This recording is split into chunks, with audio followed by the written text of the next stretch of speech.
성경 보겠습니다. 하나님의 말씀은 요한계시록 2장 8절에서부터 11절까지 다 같이 한 목소리로 읽겠습니다. 요한계시록 2장 8절에서 11절까지입니다. 서머나 교회의 사자에게 편지하라. 처음이며 마지막이요 죽었다가 살아나신 이가 이르시되 내가 내 환난과 궁핍을 알거니와 실상은 내가 부요한 자니라. 자칭 유대인이라 하는 자들의 비방도 알거니와 실상은 유대인이 아니요 사탄의 회당이라. 너는 장차 받을 고난을 두려워하지 말라. 볼지어다 마귀가 장차 너희 가운데에서 몇 사람을 옥에 던져 시험을 받게 하리니 너희가 10일 동안 환난을 받으리라. 내가 죽도록 충성하라. 그리하면 내가 생명의 관을 내게 주리라. 귀 있는 자는 성령이 교회들에게 하시는 말씀을 들을지어다. 이기는 자는 둘째 사망의 해를 받지 아니하리라. 아멘. 오늘은 서머나 교회에 대하여 여러분들과 같이 나누길 원합니다. 서머나 교회는 어떤 교회인가? 말씀을 나누기에 앞서서 지난 시간의 말씀을 잠시 돌아보기를 원합니다. 지난 시간에는 에베소 교회에 대해서 여러분들과 살펴보았습니다. 에베소 교회는 진리에 대해서는 어느 교회 못지않게 투철하였습니다만 에베소 교회의 부족한 한 가지가 사랑이라고 말씀을 드렸습니다.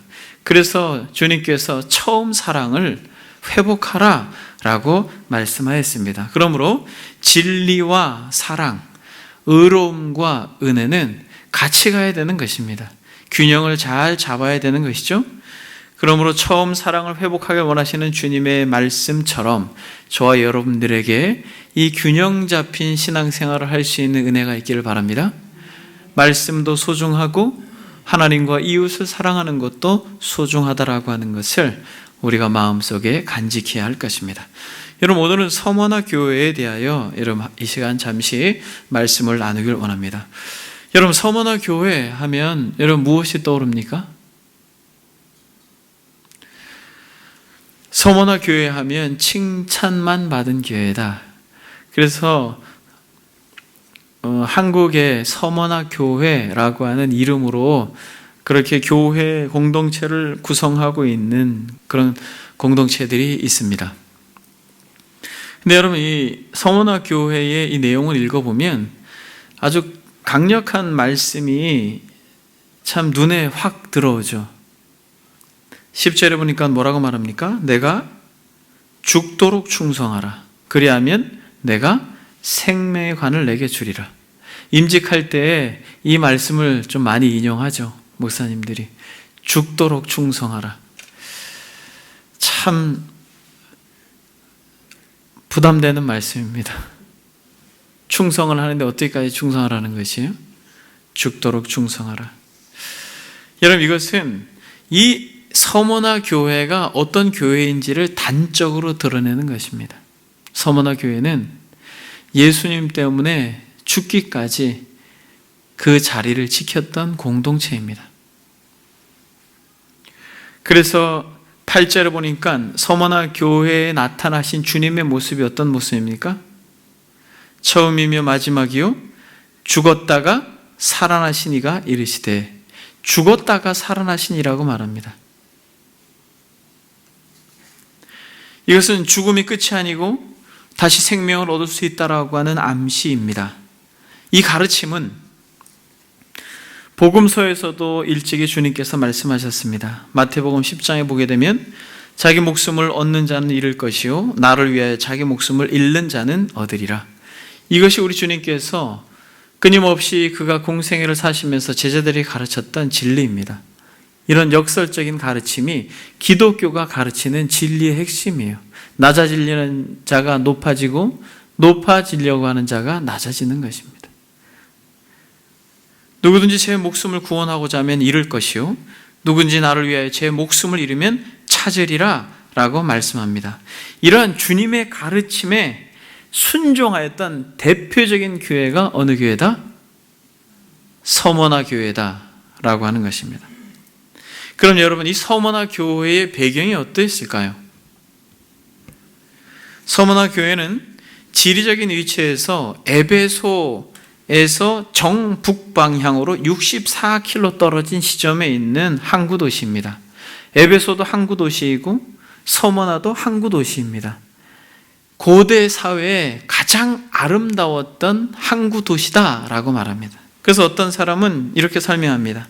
시인 호메로스의 고향이기도 한 서머나는 뒤에는 파고스 산을, 앞에는 훤히 트인 만으로 된 바다를 끼고 있어 고대 세계에서 아름답기로 유명해서 해 아래 있는 모든 도시 중에 가장 아름다운 도시로 불린다. 이렇게 서머나 지역을 이렇게 설명합니다. 고대에서 가장 아름다운 도시였다. 그래서 서머나 화폐의 일부에는 이런 글귀가 있다고 합니다. 아름다움과 크기에 있어서 아시아에서 제일이라고 하는 그런 글귀가 있었다고 합니다. 그래서 이 당시에 이 큰 세 개의 도시가 있었는데 어떤 도시가 있었냐면 에베소, 서머나, 버가모. 그러니까 에베소와 버가모와 늘 라이벌적 경쟁을 가졌던 도시가 서머나라고 하는 도시입니다. 항구의 발달로 인하여서 상업적으로 중요한 도시고 수출량이 에베소의 다음으로 두 번째 많은 수출량을 가지고 있기 때문에 굉장히 부유한 도시였다는 것입니다. 정치적으로는 에베소와 마찬가지로 자치 도시로서 특권을 누렸는데 BC 1905년에는 로마의 여신을 위하여 신전을 건축한 최초의 도시입니다. 최초로 뭘 건축한 도시라고요? 신전. 로마의 여신을 위하여 신전을 건축한 도시이고 AD 26년에는 11개의 어떤 후보지 중에서 로마의 원로원을 찾아가서 성공적으로 이 도시를 홍보해서 최초로 아시아에 티베리우스 황제 신전을 건축한 도시입니다. 이게 서머나의 대표적인 특징이에요. 여러분, 서머나의 대표적인 특징이 뭐라고요? 티베리우스 황제의 신전을 최초로 지은 도시입니다. 그러니까 황제를 신으로 모시고 추앙하는 데에 시초가 된 시발점이 된 도시라는 거예요. 그러니까 어떻겠어요, 분위기가? 황제 숭배에 있어서는 이 도시를 따라갈 만한 데가 없었던 것이죠. 그래서 황제 숭배를 적극적으로 하고 이 원로원들에게 인정을 받았기 때문에 여기에 어마어마한 이 신전을 건축하는 데 있어서 신전만 건축하는 것이 아니라 무엇이 같이 따라옵니까? 로마 정부로부터 상당한 많은 돈이 같이 흘러 들어오는 것이에요. 마치 여러분 이것과도 같습니다. 월드컵을 유치하면은 나라가 부가가치세가 확 올라가죠. 이와 마찬가지로 이 신전이라고 하는 것이 이 도시에 세워지게 되면 거기에는 상당히 많은 또 다른 막대한 돈이 유입이 되어지고 또 그렇게 정부가 지지하고 정부가 보호하는 그러한 도시적 분위기를 이 서머나가 가지고 있었다는 것입니다. 그러니까 여러분 어떻겠어요? 항구 도시이고 매력적인 도시이고 시인이 있는 도시이고 예술가들이 많았던 도시입니다. 아름다운 도시, 화려한 도시, 매력적인 도시, 정부가 지지하는 견고한 자치 도시였습니다. 겉으로 볼 때는 너무너무 멋진 도시였어요. 서머나라고 하는 도시가. 근데 여러분, 이러한 화려한 도시에서, 이런 매력적인 도시에서 저와 여러분들에게 있어서 관심은 누구예요?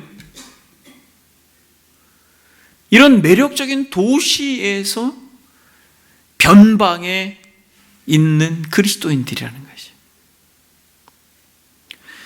여러분, 놀라운 것은 이 화려함 뒤에 그리스도인들은 말할 수 없는 고통과 말할 수 없는 핍박 가운데 너무나도 큰 환난을 당하고 있었다라는 것을 오늘 이 서머나 교회에 보내는 말씀 가운데 아주 면면히 상세하게 기록되어 있다는 것을 우리는 보게 됩니다.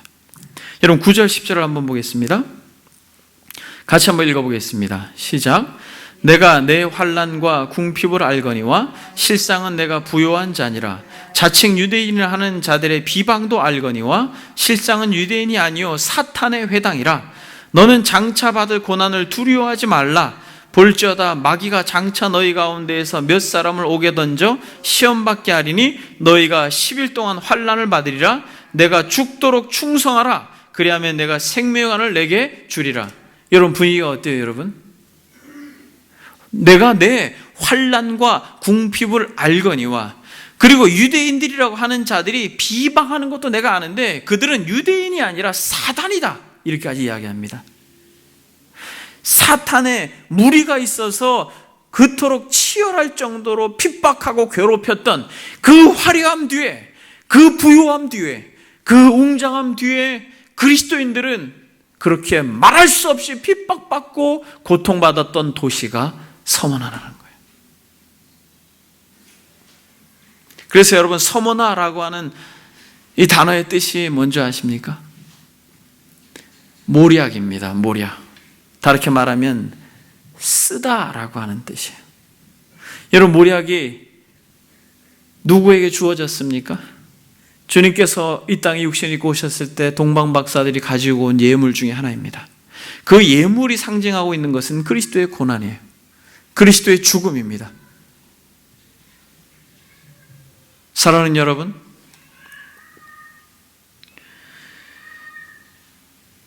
이 서머나라고 하는 단어가 담고 있는 것처럼 환난, 궁핍, 고난, 아주 쓰디쓴 아픔이 얼룩져 있는 교회가 서머나입니다. 서머나가 여러분 이렇게 고통스럽고 너무 쓰디쓴 아픔의 그런 순간을 지나는데 가장 결정적인 고통의 주제가 뭐였을 것 같아요, 여러분?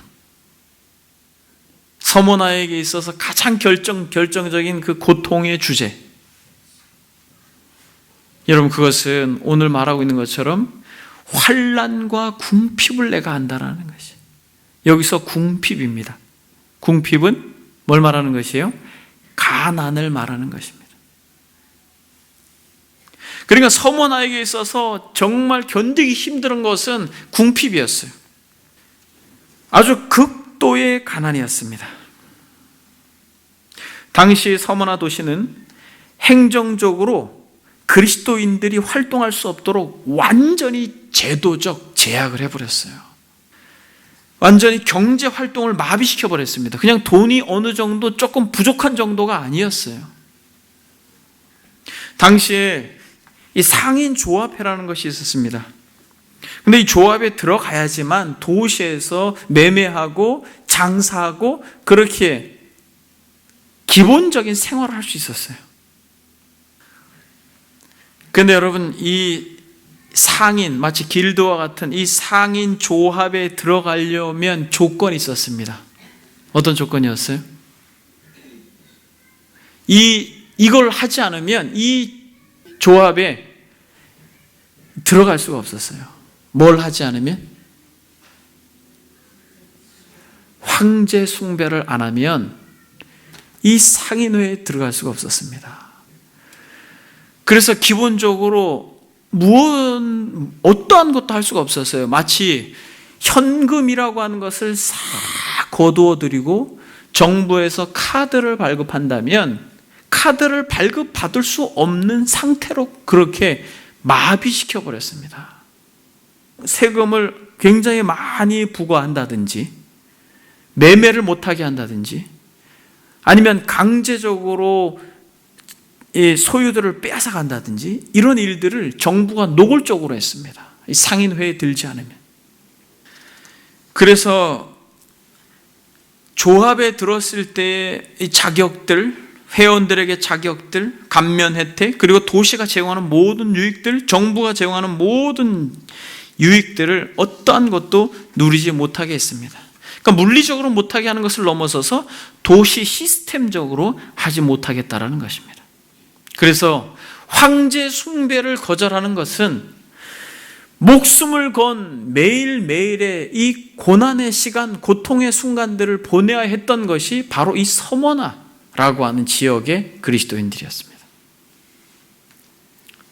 그래서 여러분 9절에 보니까 내가 내 환난과 궁핍을 안다라고 말할 때 이 환난이라고 하는 둘립시스라고 하는 단어는 뭐냐면 그냥 어마어마한 돌로 짓누르고 있는 상태, 압제하다라고 하는 의미가 있는 것이에요.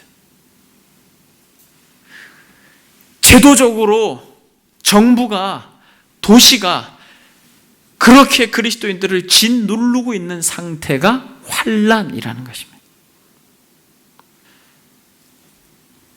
사랑하는 여러분, 일찍이 우리 주님께서 이렇게 세상 속에서 환난을 당할 것을 요한복음에 말씀하셨습니다.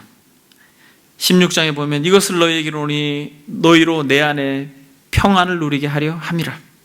세상에서 너희가 환난을 당하나 담대하라. 내가 세상을 이겼노라. 이때의 환난이 바로 이 세상 구조적 압력을 말하는 거죠.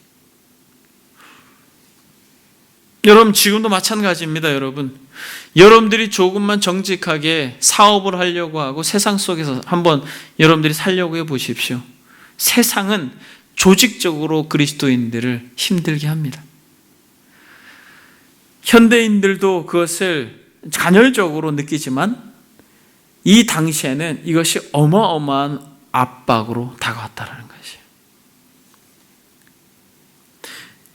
근데 이것이, 이 환난이, 이 말할 수 없는 이 세상의 조직으로 누르고 있는 이 누르는 것이 얼마나 심각했냐면 너의 환난과 뭘 한다고요? 궁핍을 한다라는 것이에요. 여러분 여기서 궁핍이라고 하는 단어가 무엇이냐면 생존이 어려울 정도로 심각한 상태의 가난이라고 하는 포토케이아라고 하는 단어입니다. 여러분 한번 예를 들어 보겠습니다. 만약 여러분들이 영화를 보고 또 외식을 즐기면서 맛있는 음식을 먹고 그리고 때로는 여러분들이 예쁜 옷을 사고 하면서 한 달을 지냈습니다. 그러면 뭐가 들어가죠? 돈이 들어가죠. 그 돈을 뭐라고 말합니까? 생활비라고 하죠. 우리가 문화생활을 하든 사회생활을 하든 아니면 경조사를 찾아다니든 생활을 하려면 생활비가 들잖아요. 근데 돈이 없는 사람들은 그런 어떤 문화적 생활, 사회적 생활, 조직적 생활을 할 수가 없죠. 그냥 여전히 우리 주변에도 생활은 잘 안 되지만 생계를 유지하기 위해서 사는 사람들이 있죠. 그래서 최소한의 것만 사고 먹고 마시는 것, 그저 우리가 삶을 살아가는 데에 쓰는 비용밖에 없는, 그래서 그것을 우리는 뭐라고 말합니까? 그 비용을 생계비라고 하죠. 그러면 여러분, 먹고 마실 수도 없는, 그러나 그 돈을 위해서 살아야 하는 사람들의 그런 비용을 뭐라고 말하죠? 생존비라고 하죠. 여기서는 궁핍이라고 말할 때, 가난이라고 말할 때 생존할 만한 돈도 없다라는 거예요. 지금 주님께서 내가 내 환난과 궁핍을 알거니와 라고 말할 때에 이 궁핍이 그거라는 거예요. 생존할 만한. 그래서 여러분 이 궁핍이라고 하는 단어에서 파생되어 나온 또 다른 단어가 프토코스인데 이거는 구걸하다라고 하는 단어예요. 어떻게든 살기 위해서 버텨야 되는 것입니다. 그것이 서머나 교인들의 삶의 방식이었습니다. 여러분, 이들이 왜 이렇게 살았어요? 무능력해서? 여러분, 서머나 교인들이 왜 이렇게 살았어요? 황제 숭배를 안 한다라는 거예요. 진정한 주인은, 진정한 왕은 누구라는 거예요? 예수님이라는 거예요. 로마의 황제가 아니라 진정한 왕은 예수 그리스도입니다.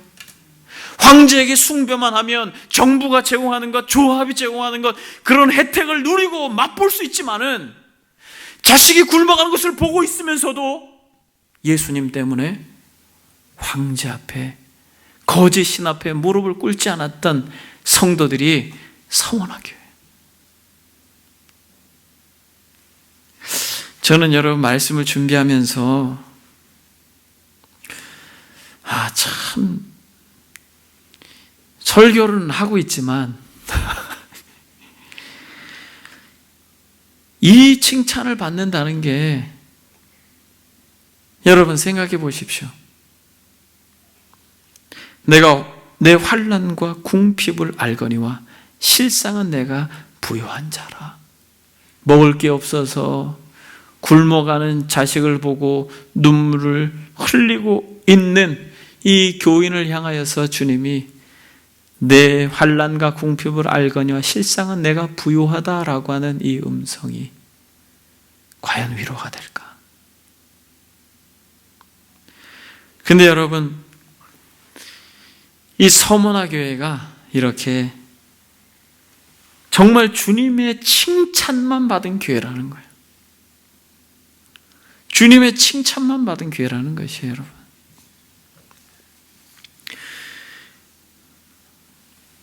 여러분, 그래서 이 칭찬만 받지 않고 여기서 더한 거를 여러분, 우리 주님에게 요청받습니다. 그게 뭐예요? 그렇죠, 여러분. 이게 칭찬으로 끝나면 되죠. 그래, 서머나 교회 성도들아, 내가 너네들의 환난과 궁핍을 안다. 내가 너희들이 지금까지 버티고 견디고 나로 인해서 그래 끝까지 잘 믿음을 지킨 거, 그래 내가 인정한다. 이제는 좀 쉬어라. 이렇게 되면 좋잖아요.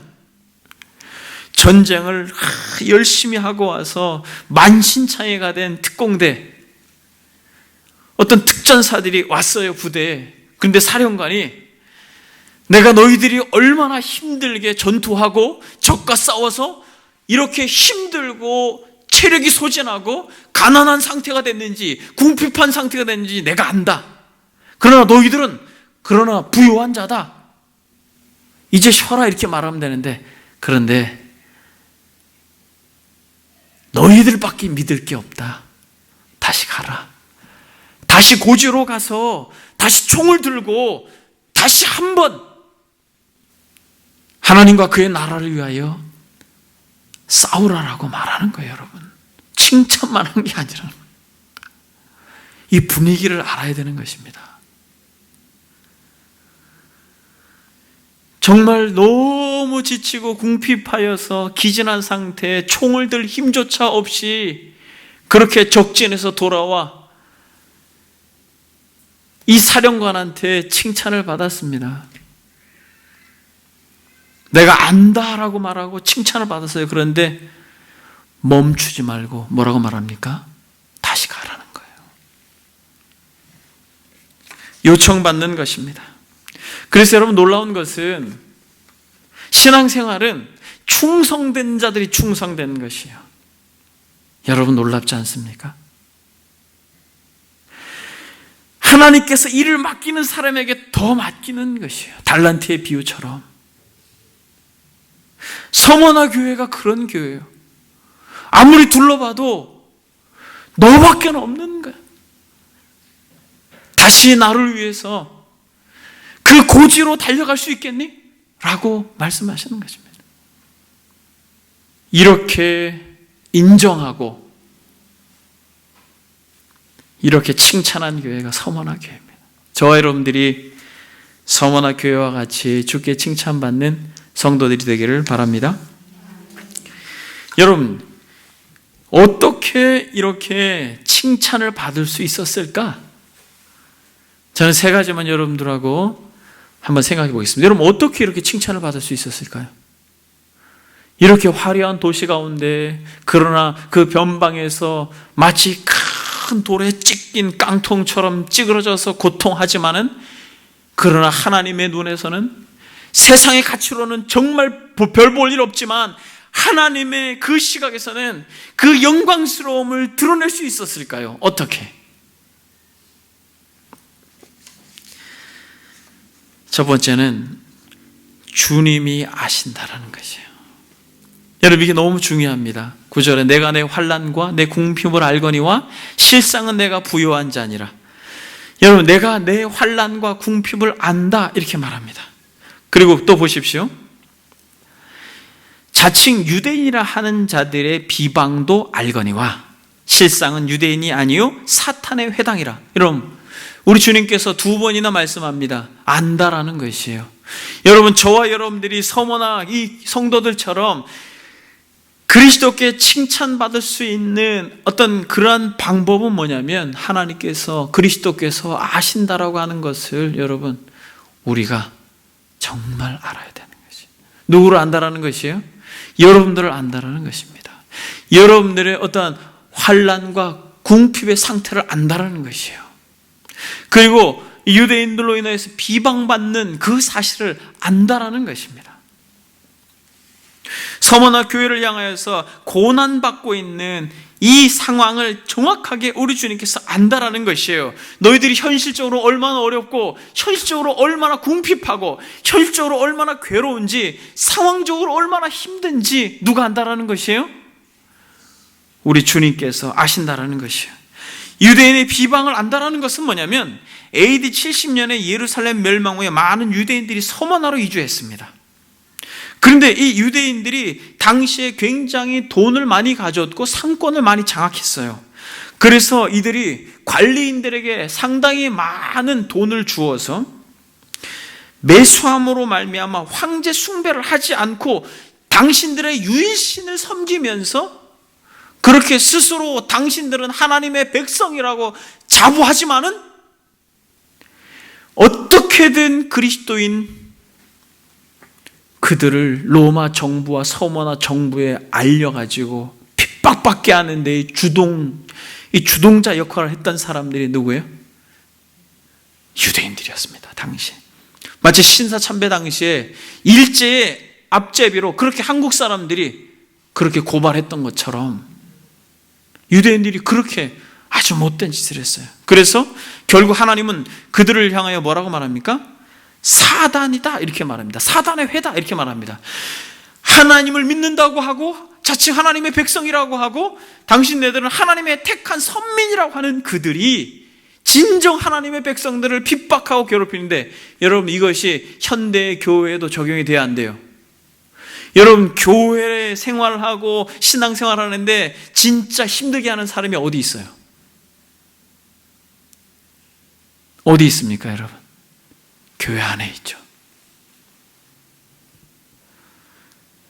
여러분, 정말 주님을 사랑하는 마음으로 공동체에 나오지 않고 자신의 이해를 위해서, 어떤 세상의 출세를 위해서 큰 교회에 스물스물 들어온 많은 사람들이 있습니다.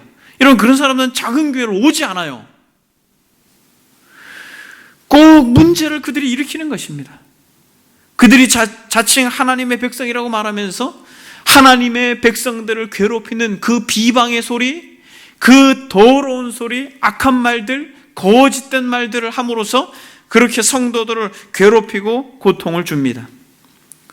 너희들의 받은 물리적인 고통뿐만 아니라 중상모략까지도 누가 안다라는 것이에요?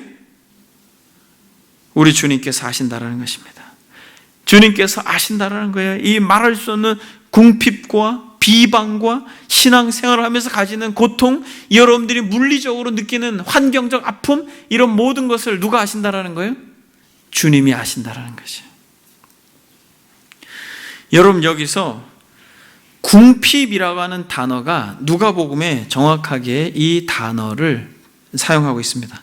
여기 성경을 한번 보겠습니다. 누가복음 21장. 누가복음 21장 보겠습니다. 21장에 보게 되면 가난한 과부의 헌금 이야기가 나옵니다.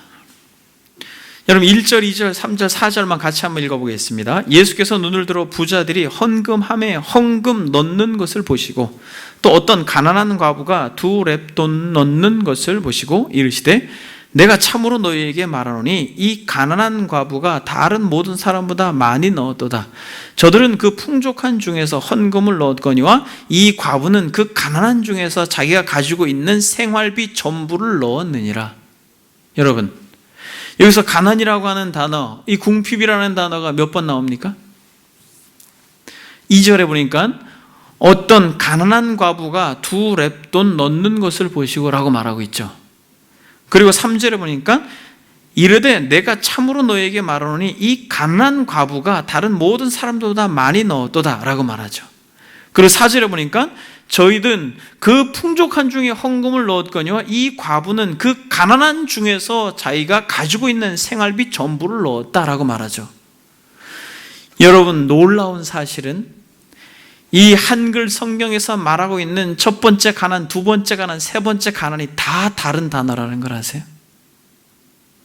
첫 번째 가난은 무슨 가난이냐면 그냥 가난한 것이에요. 세상의 기준으로 봤을 때 가난한 여자입니다. 그런데 여러분, 이 두 번째 사용된 3절에 이르시되 내가 참으로 너에게 말하노니 이 가난한 과부가 다른 모든 사람보다 많이 넣었다라고 말하는 이 빨간 글씨로 된 주님의 음성이 담겨져 있는 이 가난은 바로 이 계시록에서 말하고 있는 궁핍이라고 하는 같은 단어에서 파생된 가난입니다. 무슨 말이에요? 가난한 과부가 2렙돈 넣는 것, 이 상태는 그냥 가난한 여인이 넣는 것입니다. 그러나 그것을 목격하고 그것을 보고 그것을 알고 계실 때 이 가난한 여인은 이제 가난한 것이 아니라는 것이에요. 정말 많이 는 사람보다 이 가난한 여인이 는 이 너무나도 가난한 물질이 그리스도께서 볼 때는 진짜 큰 거라는 것이에요. 그래서 계시록에 뭐라고 말하는 것이에요? 너희들의 환난과 궁핍을 내가 안다. 그러나 실상은 너희가 부유한 자다라고 말하는 것입니다. 세상의 관점에서 볼 때는 가난하고 초라하고 볼품없는 것이지만 모든 것을 아시고 창조하신, 그리고 만왕의 왕으로 다시 오실 우리 주 예수 그리스도의 관점에서는 완전히 다른 것이에요. 완전히 다른 것입니다. 그래서 이 세 번째 가난은 저들은 그 풍족한 중에서 헌금을 넣었거니와 이 과부는 그 가난한 중에서라고 할 때 이 가난은 부족한 중에서입니다. 부족한 중에서 자기가 가지고 있는 생활비 전부를 넣었다라고 말합니다. 여기서 말하는 생활비 전부를 넣었다라는 것이에요. 그걸 넣고 나서는 먹을 것도 마실 것도 살 수 없기 때문인 것이죠. 이것이 가난인 것입니다. 궁핍인 것이. 그러니까 여러분, 무슨 말입니까? 이 프토코스라고 하는 이 단어가 쓰여졌을 때는 누가 안다라는 것이에요? 주님이 하신다라는 것입니다. 너희의 환난과 궁핍을 내가 안다라고 할 때 이 단어를 썼다라는 거예요. 그 여인을 이제 누가 안다라는 것입니까? 주님이 안다라는 것이에요. 그 여인의 마음을 알고 그 여인을 책임지겠다라는 것입니다. 누가? 주님께서. 그래서 여러분, 서머나 교회에 우리 주님이 이들이 물리적인 환난과 현실적인 고난을 알고 또 유대인의 회, 즉 사탄의 회로 인하여서 비방당하는 것을 알고 또 무엇을 안다라는 것이에요? 서머나 교회가 영적으로 얼마나 부자인지를 안다라는 것이에요. 누가? 주님께서. 그래서 여러분, 여기서 요한계시록에서 말하고 있는 부요, 내가 너희들이 얼마나 부요한지를 안다라고 말할 때 이 부요는 단순히 실상 너희가 부요한 자라라고 말할 때 이 부요는 단순히 어떤 이 땅에서 가지는 물리적인 개념의 부요를 훨씬 넘어선 것입니다. 영원에 잇대어서 그 10년 가운데 하늘로부터 넘쳐나는 말할 수 없는 영적인 부요를 말씀하고 있는 것이에요. 서머나 교회는 그 서머나 도시에서의 사람들이 볼 때는 너무나도 정말 궁상스럽고 볼품없고 큰 바위에 눌려 찌그러진 깡통처럼 보이지만은 하나님이 보실 때에는 아름답고 부요하고 정말 풍성하다라는 것이에요. 그래서 여러분, 이 서머나 교회가 이렇게 하나님 그리스도께 칭찬을 받을 수 있었던 것은 무엇 때문이라고요? 주님을 알았어요. 주님이 알고 있는 걸 알았습니다. 여러분 알고 계십니까? 여러분들이 공동체를 향하여 어떤 마음을 가지고 계신지 주님이 여러분들의 마음을 알고 계신다는 걸 아십니까? 여러분들이 이 추운 날씨에 집에서 그저 이불 속에 있고 싶은 마음을 뒤로하고 이곳으로 나와 주를 예배하고 주님께 기도하고자 하는 마음을 누가 아신다는 거예요? 주님께서 아신다는 것입니다. 여러분들이 이런 작은 것들 속에서도 주님이 다 기억하시는 거예요. 여러분, 이 죽도록 충성하라라고 하는 것이 무엇인지 조금 이따 설명하겠습니다만 그것은 그저 그 자리에 있는 것입니다. 죽도록 충성한다라는 게 죽을 만큼 충성한다라는 게 아니라 죽을 때까지 충성한다라는 것이에요. 그래서 사랑하는 여러분, 주님께서 진정 여러분들을 아십니다. 여러분들이 신앙생활 하면서 정말 가지는 물리적인 부담과 아픔, 고통, 정말 이 환경적으로 가지는 여러분들의 어떤 마음속에서 생기는 어떤 어려움들, 그리고 또 교우들 가운데 정말 스스로 자칭 하나님의 백성이라고 말하지만 그렇게 사악한 자와 같이 여러분들의 마음을 긁고 아프게 하는 이들, 그것으로 인해 여러분들이 괴로워하는 것도 다 아신다라는 것이. 그러나 여러분들이 그것을 묵묵히 견디고 인내하면서 하나님께 나아갈 때 여러분들이 부요함도 주님이 아신다라는 것입니다. 그럼 여러분, 두 번째로 여러분 무엇으로 이 서머나 교회가 이 큰 고난과 환난을 견뎌내고 하나님께 그리스도께 칭찬받는 교회가 되었습니까? 여러분 10절을 한번 보겠습니다. 같이 읽겠습니다. 너는 장차 받을 고난을 두려워하지 말라. 볼지어다 마귀가 장차 너희 가운데에서 몇 사람을 옥에 던져 시험을 받게 하리니 너희가 10일 동안 환난을 받으리라. 내가 죽도록 충성하라. 그리하면 내가 생명의 관을 내게 주리라. 여러분 보세요. 10절에 보니까 우리가 뭘 알 수 있습니까? 너는 장차 받을 고난을 뭐 하지 말라? 두려워하지 말라라고 말합니다. 왜 두려워하지 말라라고 말하고 있습니까? 볼지어다 마귀가 장차 너희 가운데에서 몇 사람을 옥에 던져 시험을 받게 하리니라고 말하고 너희가 10일 동안의 환난을 받으리라고 말합니다. 여러분 뭐라고 말씀하고 있습니까? 몇 사람이라고 사람을 제한하고 있고 10일이라고 하는 날을 제한하고 있다는 거예요. 이 고난이 제한되어 있다는 것이에요. 여러분 이 제한의 숫자가, 이 고난의 숫자가 제한되어 있다는 것이에요. 모두 다 이런 고난을 받는 것이 아니라 몇 사람이 고난을 받고 또 얼마 동안?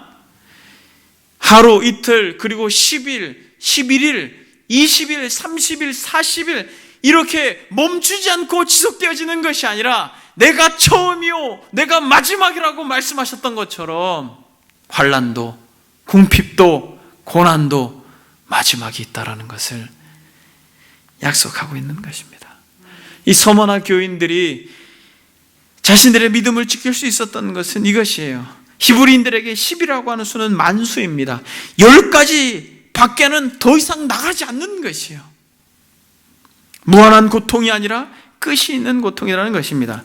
그래서 흩어져 있는 성도들에게 편지를 썼던 베드로 전서에서 이것을 굉장히 강력하게 이야기합니다. 여러분 한번 찾아보겠습니다. 베드로 전서 1장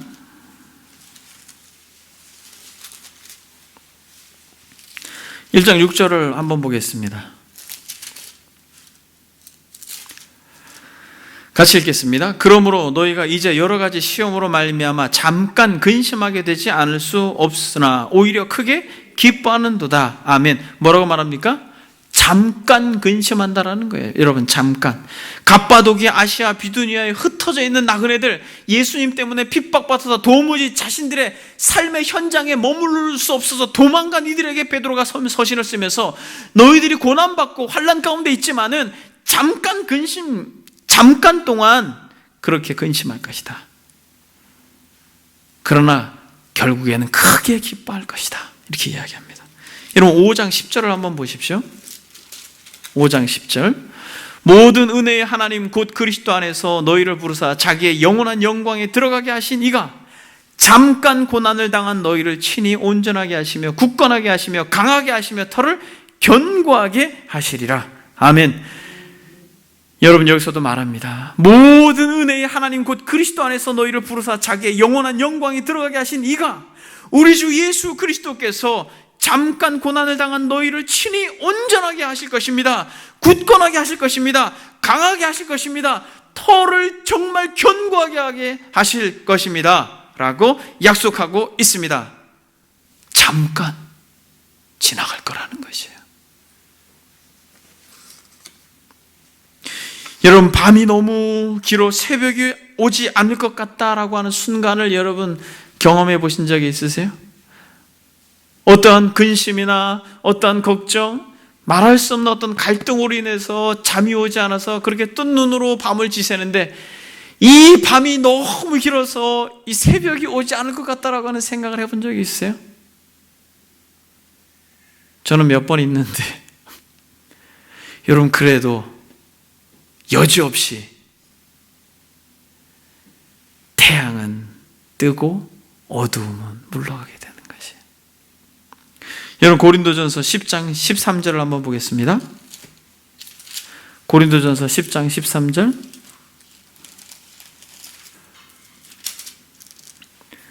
같이 읽겠습니다. 사람이 감당할 시험 밖에는 너희가 당한 것이 없나니 오직 하나님은 미쁘사 너희가 감당하지 못할 시험 당함을 허락하지 아니하시고 시험 당할 즈음에 또한 피할 길을 내사 너희로 능히 감당하게 하시니라. 아멘. 그런즉 내 사랑하는 자들아 우상 숭배하는 일을 피하라. 이렇게 말합니다. 황제 숭배도 속하는 것이지만 여러분 이것이 얼마나 우리에게 위로가 됩니까? 제한하고 있다라는 것이에요.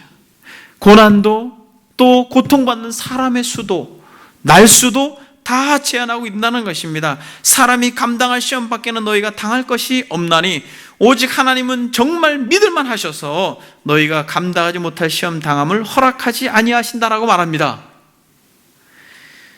사랑하는 여러분, 이렇게 하나님께서 그리스도인들에게 고난 가운데 환난 가운데 두시는 이유가 무엇입니까? 결코 고난이 오래가지 않고 우리에게 고난을 주시지만 감당할 만큼 고난을 주시는 이유가 무엇입니까?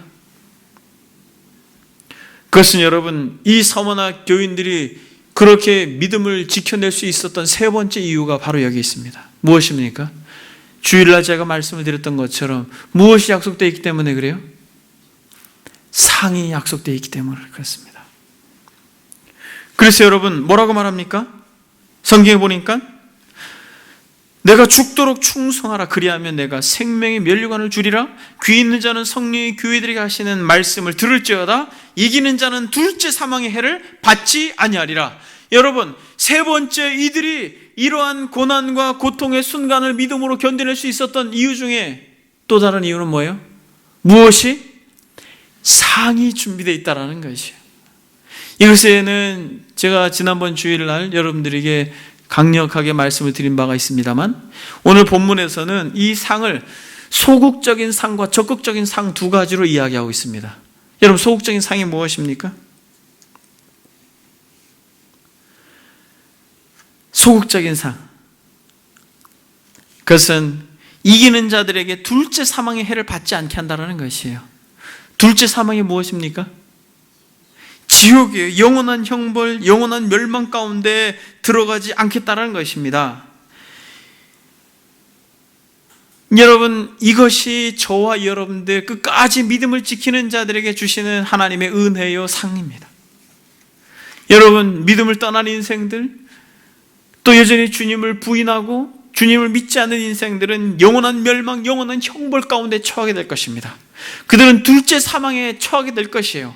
육체적인 고통뿐만 아니라 정신적인 고통뿐만 아니라 관계적인 고통뿐만 아니라 영적인 고통으로 말할 수 없는 신음의 순간을 10년이 아니라 20년이 아니라 영원토록 그 고통을 누려야 할 것입니다. 그러나 우리의 인생이 길어야 80인데 우리의 삶의 여정 속에 잠시 고난을 당한다 할지라도 그 고난당함으로 인해 우리의 영혼이 바뀌고 우리의 인격이 바뀌므로 그 영광스러운 하나님의 나라에서 그 고난받는 것으로 기뻐하고 즐거워하라 말씀하신 주님의 음성이 우리에게 적용되어야 할 줄 믿습니다. 나로 말미암아 너희를 욕하고 박해하고 거짓으로 너희를 거슬려 모든 악한 말을 할 때는 너희에게 복이 있나니 기뻐하고 즐거워하라. 하늘에서 너희의 상이 큼이라. 여러분, 우리의 고난과 우리의 역경과 환난 가운데 여러분, 우리가 다듬어지는 것은 무엇이에요? 우리의 인격이에요. 여러분, 불시험 당할 때 그 불시험 가운데 불순물들은 사라지는 것입니다. 교회 공동체 안에도 어려움이 오고 환난이 오고 시험이 오게 되면은 여러분, 가짜들은 다 떠나는 것이에요. 가짜들은 다 떠나는 것입니다. 자신의 이익을 위해서, 자신의 배를 채우기 위해서, 세상을 즐기기 위해서 그렇게 교회를 출석했던 사람들은 그렇게 환난이나 어려움이 오게 되고 불시험이 오게 되면 여러분, 순전하게 순금만 남는 것처럼 다 불순물들은 다 없어지고 사라지고 떠나는 것입니다. 교회 공동체도 마찬가지예요. 어떤 사람들은 한국 교회가 어려워져서 힘들다라고 말하지만 여러분, 다른 각도에서 보면 오히려 좋은 징조입니다. 오히려 좋은 징조예요. 정말 순전하게 복음 앞으로 나아가서 예수 그리스도와 더불어서 영생을 누리는 이들이 교회 공동체로 모일 때 오히려 교회는 정금과 같이 나올 것입니다.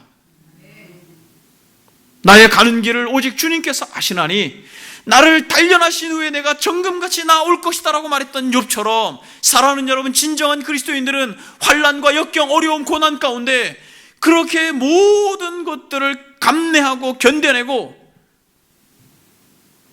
그 시간이 지난 뒤에는 하나님이 보실 때 내가 너를 환난과 궁핍 가운데 고통하는 걸 알지만 진짜 실상을 내가 아는데 너가 정말 아름다운 성도다. 너가 정말 멋진 성도다. 너가 정말 순금과 같은 성도다라고 주께서 말씀하실 것을 믿습니다. 그래서 여러분, 소극적으로는 둘째 사망의 해를 당하지 않게 한다는 것이에요. 영원한 멸망에 처하지 않게 한다는 것이에요. 계시록 21장 7절 8절을 한번 보겠습니다. 계시록 21장 7절 8절을 보면 이기는 자는 이것들을 상속으로 받으리라. 나는 그의 하나님이 되고 그는 내 아들이 되리라. 보십시오. 언약적 관점에서 이기는 자들은 나는 그들의 하나님이 되고 그는 내 아들이 되리라고 말하면서 8절에 그러나 두려워하는 자들과 믿지 아니하는 자들과 흉악하는 자들과 살인하는 자들과 행음하는 자들과 점술가들과 우상 숭배자들과 거짓말하는 모든 자들은 불과 유황으로 타는 못에 던져지리니 이것이 둘째 사망이라 라고 말씀하고 있는 것입니다. 사랑하는 여러분, 진정 믿음을 지키는 자들에게 약속된 상은 영원한 하나님의 나라, 그 하나님이 우리의 아버지입니다 라고 고백할 수 있는 그 영생이 우리에게 주어졌다라고 하는 믿음을 우리가 끝까지 지키고 그 은혜를 사모하는 그런 믿음이 있기를 바랍니다. 여러분, 적극적인 면에서는 무엇이에요? 적극적인 면에서는 뭘 주겠다는 것이에요? 내가 죽도록 충성하라. 그리하면 뭘 주겠다는 것이에요? 내가 생명의 면류관을 주겠다라고 말합니다. 여러분, 개역 개정에는 생명의 관이지만은 개역 한글에는 생명의 면류관을 주겠다, 그렇게 약속하고 있고, 야고보서 1장 12절을 한번 보겠습니다.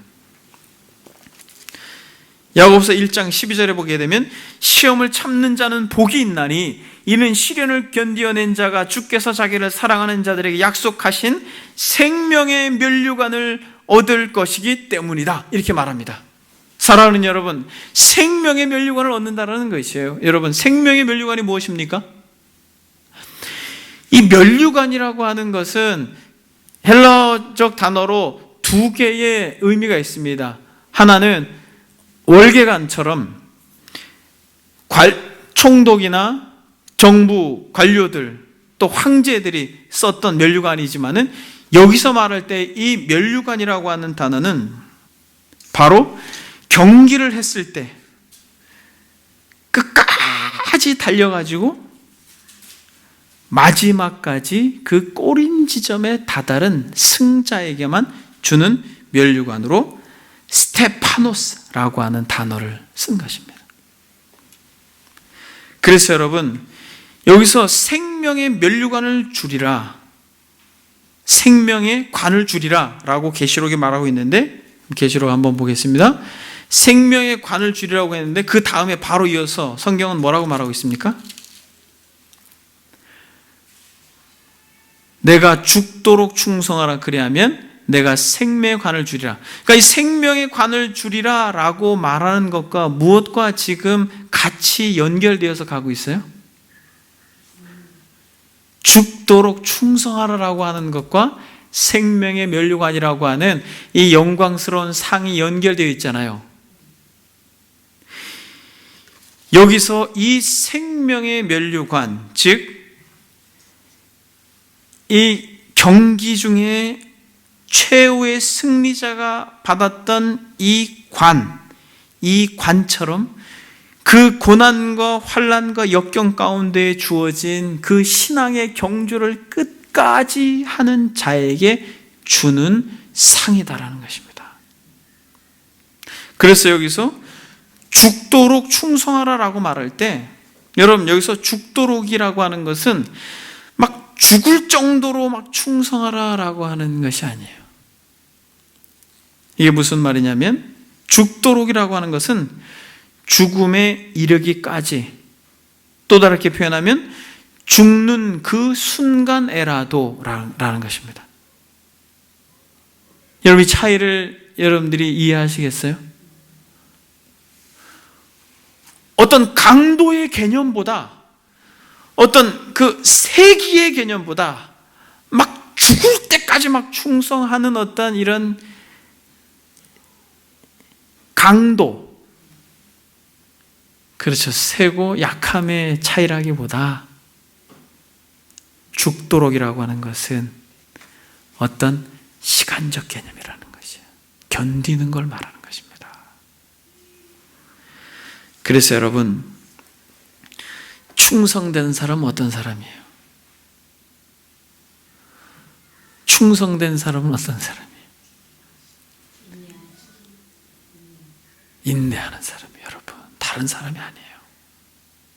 우리는 각자의 자리에서 크든 작든 감당할 것이 있습니다. 저도 마찬가지예요. 그것을 감당하는 것입니다. 각자의 자리에서 그것을 감당하는 것이에요. 그래서 여러분, 저는 이 충성이라는 단어가 제가 성경에서 읽혀질 때마다 떠오르는 한 사람이 있습니다. 제가 잠실에서 사역할 때 제가 찬양 인도를 했습니다. 4년 동안 찬양 인도를 했어요. 사역을 4년 동안 제가 부교육자로 찬양하고 섬겼던 교회에서 찬양 인도하는데, 이른 아침에도 찬양 인도를 했습니다. 아침에 1부, 2부 다 찬양 인도를 했죠. 근데 청년이, 여자 청년인데, 이 친구가 4년 동안 한 번도 빠지지 않고 그 자리에서 PPT를 정확하게 넘겼어요. 여러분, 이게 무슨 말인지 아세요? 찬양 인도할 때 PPT가 조금만 순서가 늦어지거나 이렇게 잘 되지 않으면 인도자는 되게 힘들어요, 마음이. 회중들도 찬양하면서 막 PPT가 넘어가지 않거나 아니면 가사가 이상하거나 그러면 여러분들이 마음이 불편하죠. 근데 앞에 있는 사람은 인도하면서 그거를 보고 알게 됐을 때는 인도하는 게 좀 부담이 됩니다. 놀라운 것은 4년 동안 제가 그 자리에 서서 찬양하는 동안에 한 번도 빠지지 않고 PPT를 실수 없이 섬긴 사람, 그 청년이, 저는 이 충성이라는 단어를 볼 때마다 그 친구가 생각이 나요. 여러분, 충성이 죽도록 충성하라 막 그러니까 이 시대적으로 서머나 교회는 그냥 그 자리에 있으면 죽었어요. 그래서 강도도, 그 세기도 강하고 약하다라고 하는 이 강도도 어마어마했습니다. 정말 죽을 만큼 강도가 셌죠. 그러나 여러분, 우리 시대에는 누가 예수님을 믿는다고 해서 여러분들 죽입니까? 여러분 생각해 보십시오. 저와 여러분들에게 죽도록 충성할 수 있는 방법이 무엇이 있습니까? 여러분 생각해 보십시오. 저와 여러분들이 죽도록 충성할 수 있는 방법이 무엇이 있습니까? 하나님 앞에. 이 충성이라고 하는 단어에 걸맞는 삶을 우리가 어떻게 살 수 있냐는 것이에요. 저는 기회가 주어질 때까지 이 자리에 서서 단 한 번도 가벼운 마음으로 대충 준비해서 올라오지 않는 것이 충성이요. 여러분들은 비가 오나 눈이 오나 바람이 부나 이 말씀을 듣는 자리에 묵묵하게 앉아있는 것이 충성입니다. 어렵게 생각하지 마세요. 여러분, 그런 사람들을 기억하는 것입니다. 여러분, 놀라운 것은 그 친구랑 저랑 많이 대화를 하지도 않았어요. 차를 마시거나 식사를 하거나 그러지 않습니다. 근데 그 친구는 그냥 그 자리에서 그렇게 그 자리를 지키고, 제가 찬양 인도하면서 조금도 불편함 없도록 그 자리를 지켜준 것에 대해서 저는 잊지 못합니다. 이 충성이라는 단어를 읽을 때마다 그냥 생각이 나요. 지금은 한 가정에 엄마가 됐고 또 아내가 됐지만, 그래서 연락을 하진 않지만 그냥 생각이 납니다. 충성이라는 단어 속에서.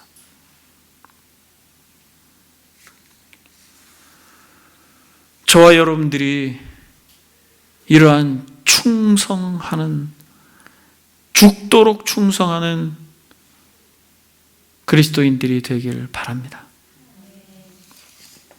끝까지 가는 것이에요. 그냥 우리의 숨을 주님이 거두시는 그날까지 그냥 그 길을 가는 것입니다. 그 길을 걸어가는 것이에요. 여러분, 이렇게 죽도록 충성했던 인물이 있습니다. 그렇게 끝까지 그 길을 간 인물이 있어요. 여러분, 이 인물만 인용하고 말씀을 정리하겠습니다. 누가 있습니까, 여러분? 서머나 교회 하면 딱 떠오르는 역사적인 인물이 있습니다. 교회사에. 여러분들이 많이 들어봤을 것입니다. 폴리갑이라고 들어보셨죠? 폴리갑은 서머나 교회의 감독이었습니다. 요한계시록이 AD 95년경에 휘어졌는데 그로부터 약 60년이 지난 AD 156년경의 일입니다.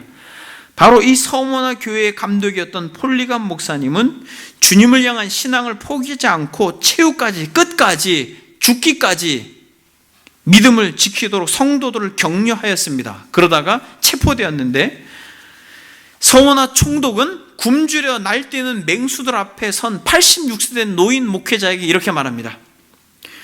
우리는 당신의 연세와 당신의 고귀한 인격을 존경하오. 나는 당신을 죽이고 싶지 않소. 가이사가 주님이요, 황제가 주님이요, 나사렛 예수가 주님이 아니라는 이 한마디만 고백하면 나는 당신을 풀어주겠소. 이에 폴리갑은 하늘을 바라보고 총독을 바라보고 마을 사람들을 둘러보면서 이렇게 대답했습니다. 하늘을 바라보고 총독을 바라보고 자신의 성도들을 바라보고 마을 사람들을 바라보고, 내 나이 86세 86년의 세월을 살아오는 동안 내 사랑하는 주님은 나에게 한 번도 해롭게 한 일이 없어. 그런데 내가 어찌 이 나이에 나를 구원하신 나의 왕을 불명예스럽게 만들 수가 있겠소. 제발 나를 죽여주시오. 여러분, 이게 죽도록 충성하는 것이야. 그냥 그 자리에 있는 것입니다. 서머나 교회의 감독으로 그 자리에 묵묵하게 있는 것입니다. 좋은 날도 있겠죠. 여러분, 즐거운 날도 있겠죠. 행복하고 기쁜 날도 있겠습니다만, 여러분, 이런 고난의 순간, 죽음의 도전 앞에서도 그냥 그 자리에 있는 것입니다. 이것이 충성이요, 이것이 죽도록 충성하는 것입니다. 그러나 여러분, 얄팍한 사람들, 진정 주를 나의 로드라고 믿지 않는 사람들은 환난이나 어려움이나 핍박이 오면 그냥 날아가 버리는 것이에요. 그냥 도망가 버리는 것이에요. 그냥 그 자리를 피하는 것입니다. 여러분, 얼마나 그런 많은 사람들을 만났습니까? 조금만 어려움이 오면, 조금만 마음이 불편하면, 조금만 기분이 상하면, 조금만 속이 틀어지면 견뎌내지 못하는 것이에요. 인내하지 못합니다. 그냥 떠나는 것이에요. 이 폴리갑은 죽도록 충성하는 것이 무엇인지 저와 여러분들에게 보여주는 것이에요. 우리는 예수님을 믿는다고 죽이지 않습니다. 그러나 우리가 이 현대의 사회에서 할 수 있는 것은 그렇게 묵묵하게 주님께서 허락하신 자리에 믿음으로 있는 것이에요. 폴리갑은 굶주린 야수에게 던져지는 대신에 장작더미 위에 화형을 당했습니다. 자기 몸에 불길이 닿는 순간 폴리갑은 큰 소리로 하늘 향해 이런 부르짖음을 토했습니다. 오, 사랑하는 나의 주님이시여, 내게 주님의 고난에 동참할 수 있는 은혜를 주시니 주님 찬양합니다. 여러분, 이 폴리갑의 죽음이 헛된 죽음입니까? 여러분, 이 폴리갑이 서머나 교회의 감독이었다는 게 참 아이러니해요. 소아시아에 가보십시오. 다른 교회들은 기둥 하나만 남았습니다. 없어요. 근데 여러분, 놀라운 것은 서머나에 가면 교회가 있어요. 서머나에서 폴리갑의 순교 기념 교회가 있습니다. 그것이 서머나 교회라고 생각하지는 않습니다. 이 당시에 이 편지를 받았던 교회일 거라고 생각하지는 않아요. 그러나 중요한 건 서머나의 폴리갑 순교 기념 교회가 있고, 저도 거기에 가서 기도를 했습니다만, 지금도 터키의 회교권이 되어서 기독교 문화가 다 사라지고 그저 조그만한 잔재가 남아 유적지가 된 그 땅에도 교회가 세워져서 소수가 모이지만은 여전히 교회로서의 기능을 하고 있다는 이 놀라운 역사를 가지고 있다는 것이에요. 여러분, 역사 속에 얼마나 많은 교회들이 있다가 사라졌어요. 여러분, 역사 속에 얼마나 많은 교회들이 있다가 사라졌어요. 그러나 이 공동체가 서머나 교회와 같은 공동체가 되기를 소망합니다.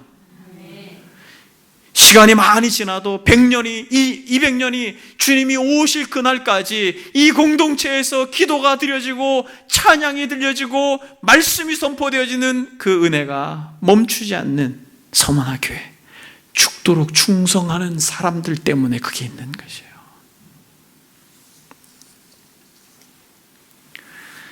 여러분, 적용하고 말씀을 마치겠습니다.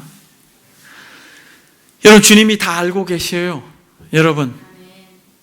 여러분들의 마음을 다 알고 계셔요. 여러분들이 지금 어떤 물리적인 것으로 불편하고 환경적인 것으로 어떻게 힘들고, 여러분 먼 거리를 같이 카풀하면서 또 이런 다양한 서로가 가지고 있는 어떠한 부담들, 또 이런 모든 것들을 주님이 다 아신다라는 것이에요, 여러분. 근데 중요한 건 뭐예요, 여러분? 중요한 건 충성하는 거예요.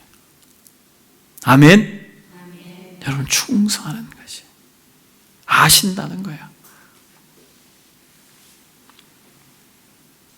처음부터 마지막까지 다 아시는 것이에요. 그리고 죽었다가 살아나신 분이기 때문에 여러분, 죽음의 고통도 아시는 분이에요. 그가 모르시는 분이 아니라는 것입니다.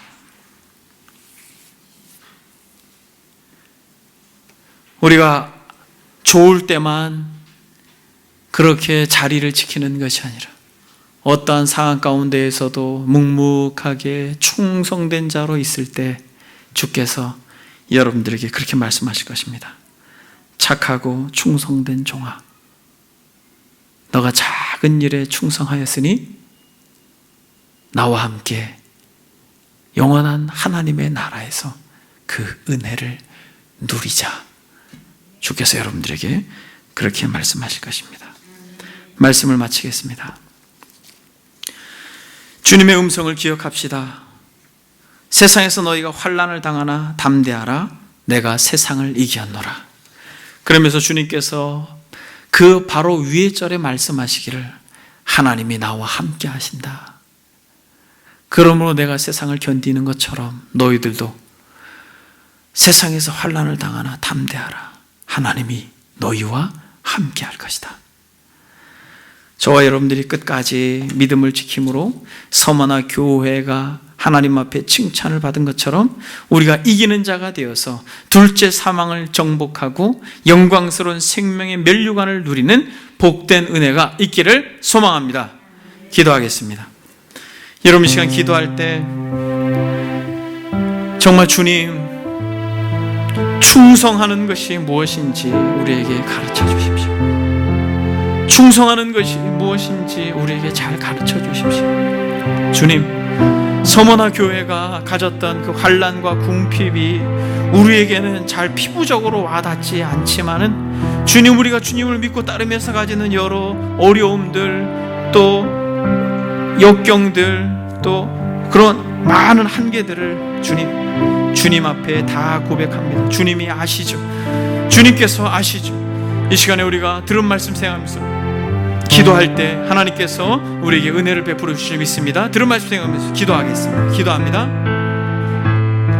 살아계신 하나님 아버지, 참으로 이 마지막 때 주님 우리에게 서머나 교회에게 하셨던 음성을 들려주셔서 감사합니다. 아버지 하나님, 우리가 모두 종말의 때를 살아가고 있고 그 종말의 때를 살아감으로 인하여서 아버지 하나님, 우리가 가지는 진정 주를 사랑하는 마음을 우리에게 허락해 주셔서 죽도록 충성하라 라고 말씀하신 것, 이것이 주님만 하실 수 있는 음성임을 우리가 압니다. 주님이 그리하셨듯 죽음으로 충성하셨듯 죽음으로 아버지께 충성하셨듯 아버지 하나님이 우리에게 진정 주님의 영을 허락해 주셔서 진리에 입각하여 그 길을 갈 수 있도록 아버지께서 도와주옵소서.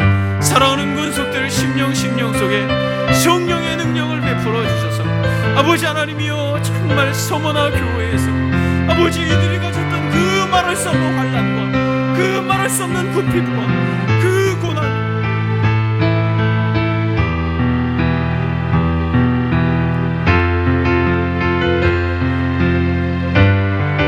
주님으로 인한 그 말할 수 없는 아픔과 상처들 아버지 하나님이여, 정말 우리에게 잘 가르쳐 주시옵소서. 아버지 하나님, 우리에게도 이러한 믿음을 주십시오. 아버지 하나님이여, 우리에게 이러한 믿음을 주십시오. 아버지 하나님이여, 정말 우리에게 이러한 성경적 진리의 가르침에 믿음을 주십시오. 우리의 지난날들의 신앙을 돌아보면서 아버지 하나님이여, 말씀이 아버지 우리에게 어렵게 들리지 않도록 주께서 성령께서 조명해 주셔서 우리에게 진정 깨달음을 주시고 진정 주여, 우리가 회개하고 애통할 마음을 성령의 능력으로 말미암아 믿음으로 끝까지 이 길을 걸어갈 수 있도록 주께서 역사해 주시기를 바랍니다. 아버지여, 주님이 거룩하신 영의 임재를 우리 가운데 더하여 주시고 성령의 능력을 우리 가운데 더하여 주시고, 오 하나님 아버지, 사랑하는 성도들의 마음 가운데 진정 아버지 하나님이여, 정말 주의 말씀 우리의 마음에 새기고 끝까지